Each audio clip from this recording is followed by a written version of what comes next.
اولین بار که من پنسیل گرفتم امرای پایم اول گرفتم که اصلا نشد.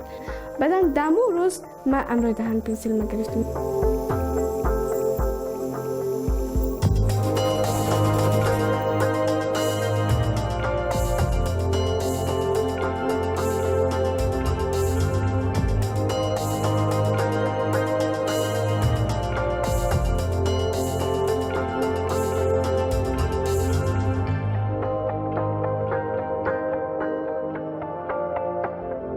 همین نقاشی هایی که همیشه میبینین بدون استاد انجام دادم و حالا که همگی ازم خبر شده استاد از استاد تر میشه، میگه ما تو رو یاد میتیم. هر کس میایه به سینی خود میزنه که من تو رو یاد میتم.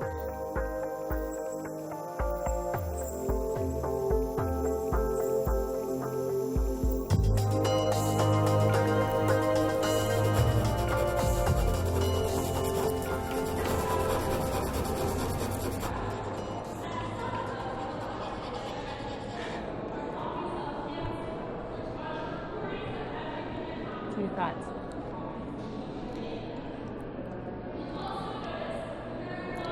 Rubaba's story is a reminder of the resiliency of the human spirit, that even in the most difficult conditions, individuals can do great things. And obviously I'm flattered by her attention, and I hope that I can serve as a positive role model. Thank you.